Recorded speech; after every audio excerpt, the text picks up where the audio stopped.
Look out, little girl. 5 minutes to rest before I can do more.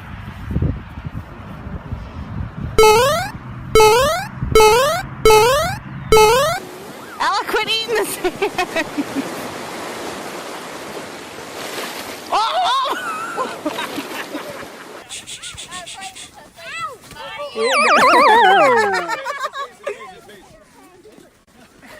Is he okay?